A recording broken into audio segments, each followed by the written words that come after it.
Welcome to the Lindenwood Sports Network. I'm Neil Fischer. Joining me today from the Lindenwood women's hockey team is head coach Shelley Looney and senior forward Kirsten Martin. How are you both doing today? We're great. Good, thank you. Thanks for joining me. Coach, it's your first year at Lindenwood. So what have you noticed that you like about the school and the atmosphere that it brings? You know, what was really impressive when I came here is the culture. Not just the university, but also the athletic department. And that's something that I was looking forward to being a part of. So that's what brought me here mostly. Not to mention the women's hockey team that I think deserves a new start. And Kirsten, as a player, you've been here. This is your fourth year. So what do you enjoy being at Lindenwood for? I just like how we're such a big sports community. I mean, everywhere you look, there's an athlete, there's an athletic team. And I think the way all the athletic teams interact with each other, and especially my own team, it's great and just love being here. And so for your first year, you come into a whole new system of things, getting a new ice rink, having new training centers and everything like that. So what does that mean to you as not only for the team, it's a fresh start because of a new rink. It might be a little thing, but it's a major thing as a player, being able to play on a new surface. So being a new coach with a new rink, it kind of a whole new atmosphere. I think I came in at the right time for sure. With the new rink and the Blues winning the Stanley Cup, I think the girls are excited about the hockey coming up. But I think that just those little things, I mean, they're not little, but they're going to help grow the program to where it should be. And as a player, what do you enjoy about having the rink only 10 minutes away, whereas the previous one was about 30? I'm really excited for it. One, I mean, we don't have to drive to the rink every single day. That's 30 minutes away. But I think more and more people will be coming out to our games, and it's just a new facility, and everything's brand new. And I just can't wait to have people to come out to our games and just support us more. And so you guys have checked it out. You guys have seen it. So what's it like? Is it incredible? Is it state of the art? Or? Absolutely. They did an amazing job over there at Centene Ice Rink.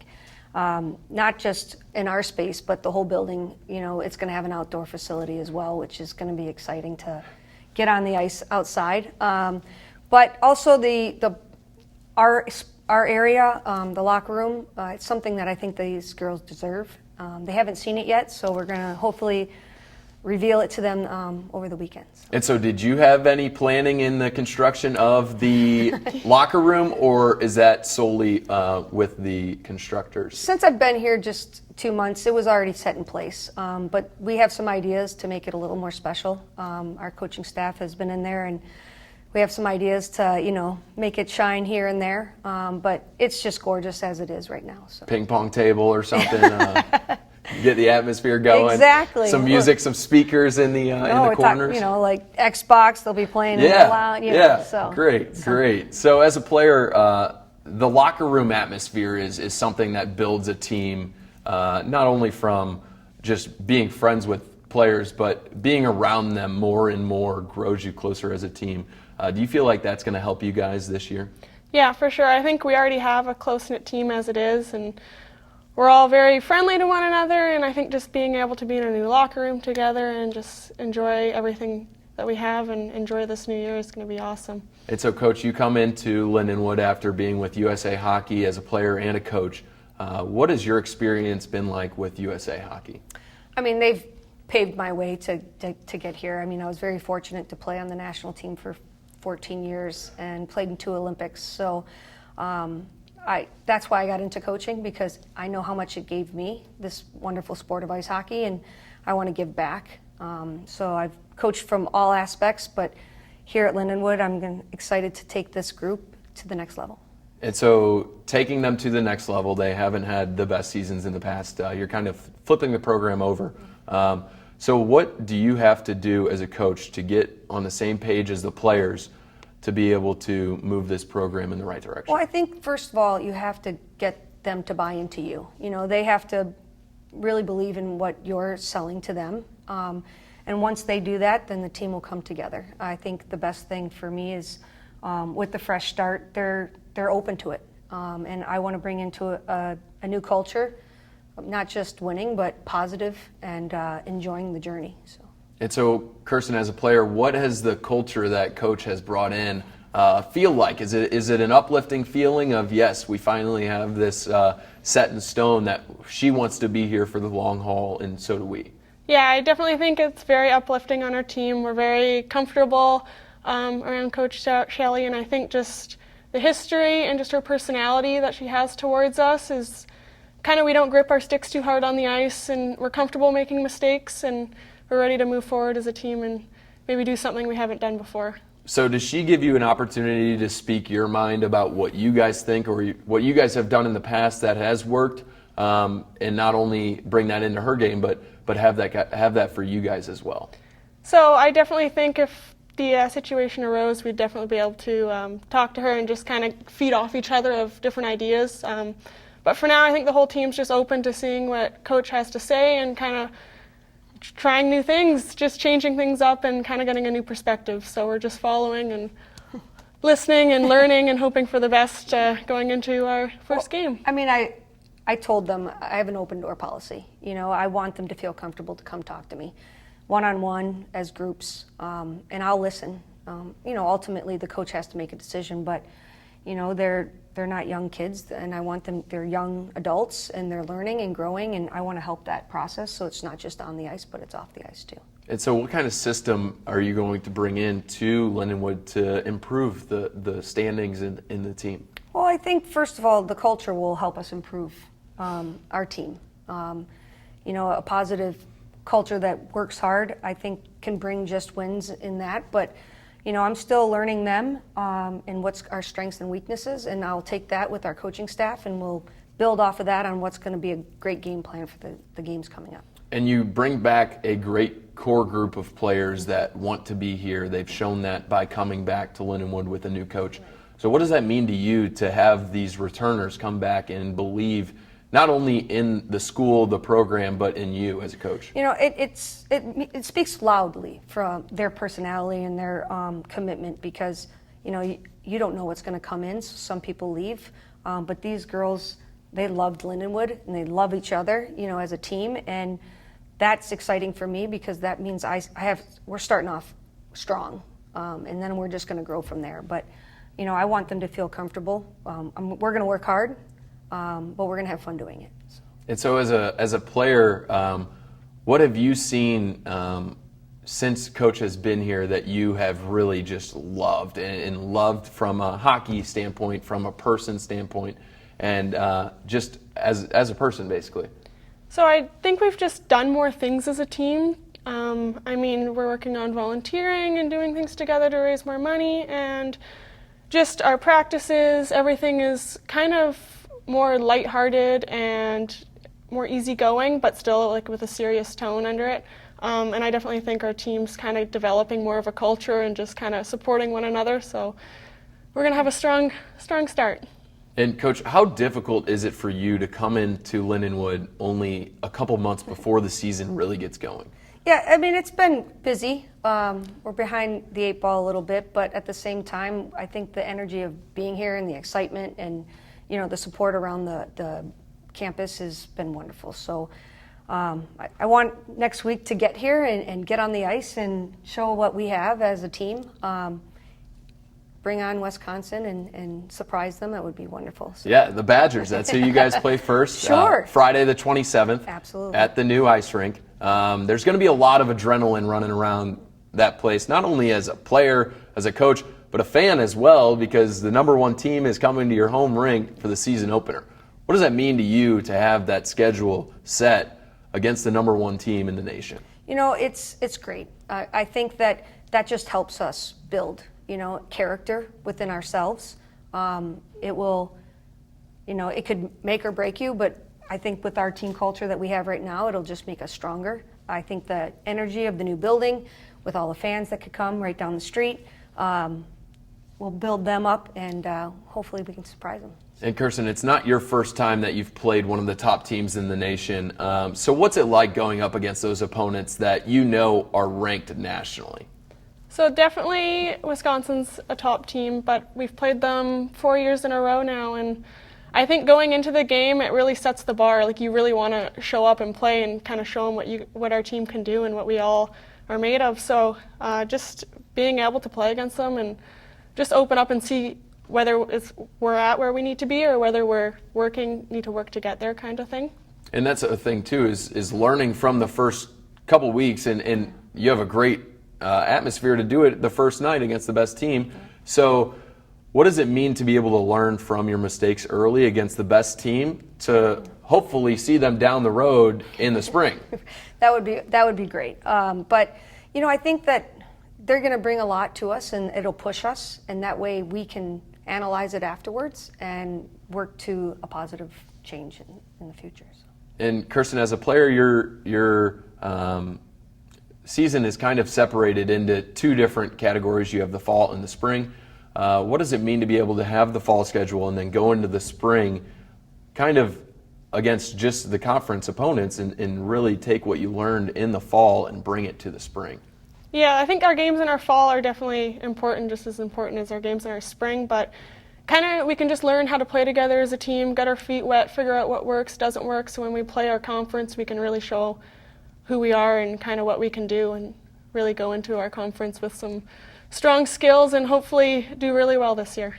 And the conference statistics and standings weren't that great for the team last year, so how do you turn the conference around, just being in the same one with difficult teams, because it is winnable? The team has shown that they can win the games, and they're right there with all the teams in it. Yeah, if you look at the stats, they lost by 1, or it's in overtime last year, and so we're focusing on being able to play 3 periods and be able to play as strong as we did the first period as we are in the third, and I think that right there is going to help us change some of those L's into W's. And so what do you see about the break in the middle of the season? Because for some sports it might be different. If you're training, and then you get a break and you're like, oh, as an athlete, I'm just going to take a little breather, relax, eat some food, go out maybe. But do you have the trust in your players that they're going to continue training like they have been in the fall? I've only been with them for a month, so I think I'm building the trust with them, and they're building the trust with me. So, it's kind of nice to have a break sometimes. We're together a lot. So, with that being said, we can use it in a positive manner. And so, looking at the season coming up in just a week, where are you guys at right now? We're still building. I'm not going to say we're 100% ready yet, but I think after this week, next week's practices will be very, very important to come together as a team, because we've been traveling back and forth to Wentzville still. So once we're set into our new rink and our new home, and everybody's out there, and we start talking about what we're going to do against Wisconsin, we'll be ready. And as a player, is the atmosphere between the girls just blowing up because there's only 1 week left to play, or are you guys still focused on getting what you need to do done at practice and then looking forward to the game come next Thursday? So I think we're still very calm as a team. We're obviously really excited to play in our new rink and kind of break in the new barn, but we're all just working together and trying to get in shape, get our hands under us, get our shots and our stick handling, passing, everything along those lines, ready for the games. And then next week will be more systems and working on what we need to do and kind of how we can tackle Wisconsin on Friday. So are you guys able to scrimmage and play 5-on-5 yet, or like? Actually, technically, I think our season starts tomorrow, so we're not able to do that until then. Oh. So it's been skills. Gotcha. Yeah. Gotcha. So you're going to get into that tomorrow, hopefully. Hopefully.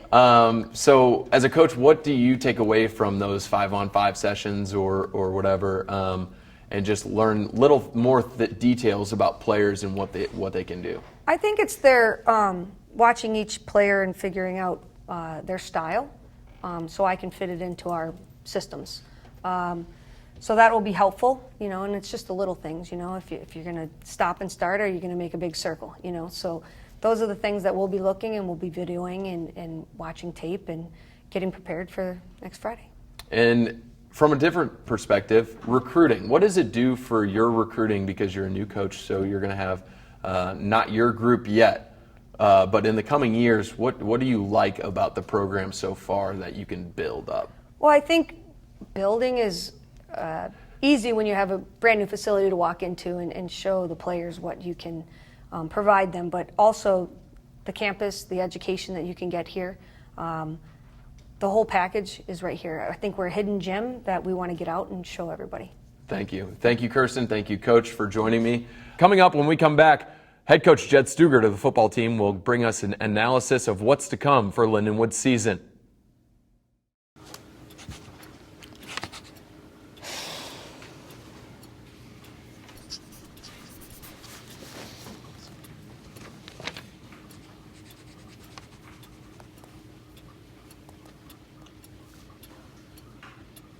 If you love them enough to relearn math so you can teach them math, then surely you'll check nhtsa.gov/the right seat to make sure they're correctly buckled in the back seat.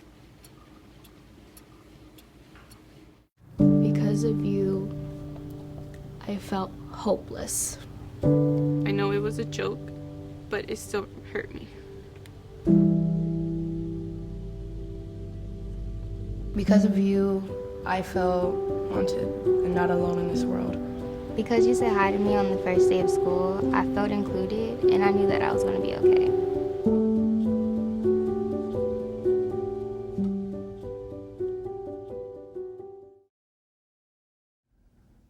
Welcome back to the Lindenwood Sports Network. I'm Neil Fischer. Joining me now is Lindenwood football head coach Jed Stugart. Coach, how are you doing? Good, Neil. Good to see you again, man. Nice to see you too. Coach, the team didn't start off the way the season had hoped for, but you started off and you had a lot of positives.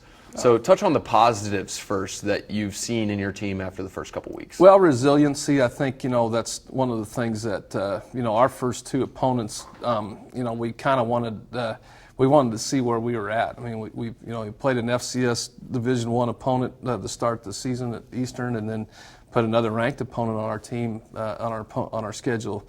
The second week, and a lot of that was we needed to really, number one, see where we're at, but also, let our team start to understand that, if we want to be a national contender, if we want to be at that level, we got to be playing these teams, we got to be competing, but we got to be beating these teams.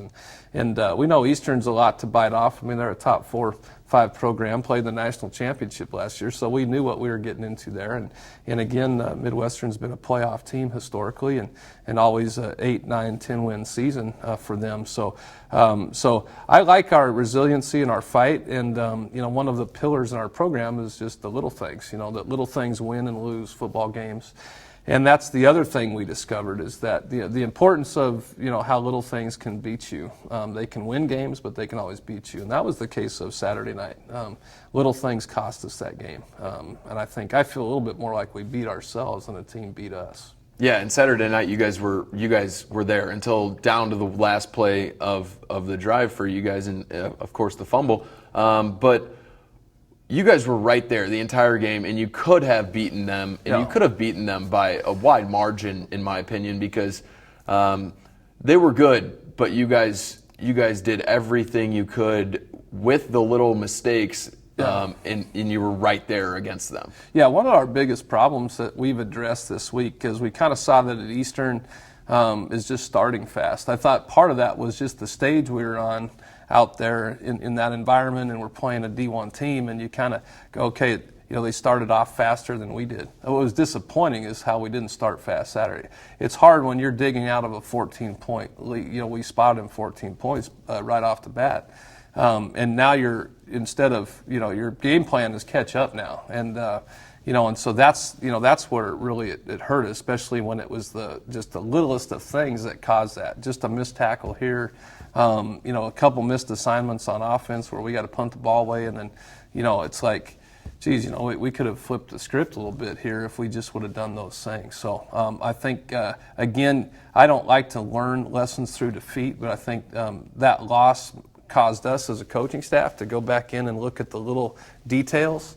And maybe if we won that game, we wouldn't go back and look at the little details, even as a coaches, how much film are they watching, how much prep, all these things. And you find that we got to constantly be coaching. We still are a pretty young team. And so, we found there's little things that we got to coach, not only on the field, but in the meeting rooms and stuff too, that can help better prepare these guys. And that was a good lesson for us too.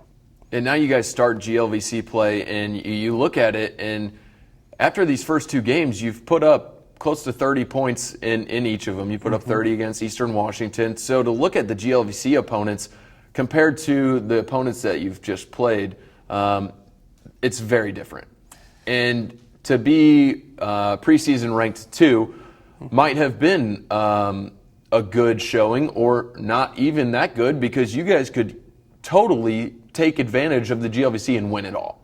Well, our mindset is got to be that way. I mean, I had a lot of people, thought we were crazy, because our mindset as coaches is that we should be the best in the MIAA too. That should be our mindset all the time. Our goal was, when we came and took the job here, is take a program that has everything that Lindenwood has and should be a national representative on an annual basis, and get our mindset that way. Now, we don't. We've heard that a lot, because I think you look at the conference we're coming out of and the conference going into, and I think, yes, it's an honor. It's, you feel humbled that coaches voted us number 2 haven't even really seen us play yet, but I think a lot of that's the reputation of the MIAA. Indianapolis obviously is established that they are the reigning champion and have been for some time, so it makes sense. But we're kind of a take game by game deal. There's going to be some elements in some of the games that we play now for the next few weeks that aren't going to have the elements of speed that Midwestern had and things like that. But William Jewell, for example, this week, at halftime we're leading Lone Star Conference School at 21-14 at halftime, which is in Midwestern's conference, and so they show that they can get on people quick too, and so everybody's got enough to handle each week, that we better pay attention to. And so what's going on in practice this week? Not just learning the little mistakes, but getting out ahead early, or stopping them from getting ahead on defensive side. Yeah. Well, I always say you achieve what you emphasize, and so if we want to start fast, and we got to emphasize that, and that's what we did in practice. And the kids actually kind of liked it, but usually we come out a stretch, and then you kind of do some indie, and you do some special team stuff, and then you kind of start to get into your practices. And we came out a stretch and spotted the ball at the 50-yard line, and it was O versus D, and it wasn't live, or we weren't killing each other. It was a situational thing, and in that 5-minute period, whoever won that period, the others had to do some, jingle jangles and a bunch of stuff that isn't fun. And we did that, Tuesday, Wednesday, to emphasize, hey, which team, offense, defense, is going to come out mentally ready to start a practice. Because it's hard coming right out of stretch. Normally they're used to going through. In other words, it's not, hey, coach, I got to get my body ready and everything. It's get your mind right. So when we spot that ball down, it's competition starting, and who did it. So they each had a win. And Tuesday, I think the offense won. Wednesday, the defense won. And so we did a few things in practice, and that was our theme all week: is start fast, start fast, start fast. We are a team that if we start fast and get on people, I think we can be a dominant team. Without a doubt. I just got to that's the hardest part about coming to Lindenwood when I got here, is changing a culture that's been losing and learning and believing you can win. And obviously what hurts about last week is we need to get a win like that for a lot of these young guys to get a taste of what that is. And so, it was a missed opportunity, but we just learned from that, and we'll get them. And you guys have a lot of playmakers, and you've really used them to your advantage so far with Brister, Henneman, and Peyton Rose. So talk a little bit about what it means to get them going in a game, and then you can use other weapons like Nash Sutherland or Najee Jackson. Yeah, I think we have to kind of learn in this chess game of football. You kind of go, okay, what are our strengths? I think last week was a model. I wasn't even concerned about the play calls as we took the field on offense. I mean, defense was on the field first. But, we went 3 and out right away. And I think, some people might look at that and say, well, maybe Lindenwood comes out very conservative to start the games offensively. But the play call, it should be, our kids got to have a mindset of, hey, the first play's got to, if you get, you get 7 yards on the first play, and now we're at 2nd and 3, and you get a first down. But if we don't get that block on first down, if we choose to run the ball or anything, and again, everything keeps circling back to having your minds right, ready to start a football game, and so now it's a little bit like, hey, we have to get them to our playmakers. Like right now, to start a game or whatever, the team knows where Henneman's at. They're going to know where Peyton Rose is. They know what Cade can do. They know what Nash can do, and we still have other playmakers. And so, we know right now we got to help our team, which means we got to go to our playmakers and get the fire lit quick. And we're going to have a little bit more of that kind of attacking mindset as we go on from here. So early in games from now on is going to be, you're going to go right after them right from the start? Well, I think it's a little bit more that we got to show from a coaching staff that, and I don't know if it's really play selection. I think it's a little bit of, we're still going to decide, it doesn't mean, because every play is all based off of coverage. Some people might look at it and say, man, they're not throwing it to Henneman right. A lot of times he's going to be double covered, which is going to open up some others. It's not that we're not seeing him there. But we got to get creative to move things around and get defenses to have to adjust to get those people to where we want them to be.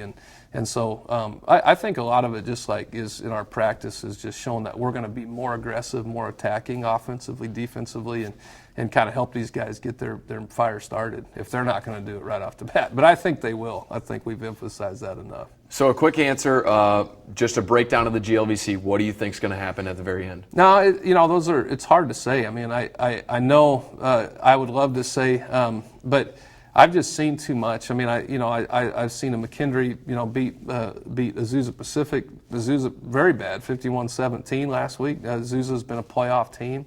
I've seen Truman State beat Drake, an FCS team. They had another good win. I see I just go down the list. What Indianapolis? I think there's just too much there that if we don't get out of our 1-0 each week mindset, if we get beyond that and start looking ahead, I think that can be trouble. I think there's this conference is better than what a lot of people say it is. Yeah. All right. Well, that's all the time we Thanks, have. Thank Neil. you, Appreciate Coach. you. That will do it for the Lindenwood Sports Network. For Coach Jed Stugart, I'm Neil Fischer. Thanks for joining us.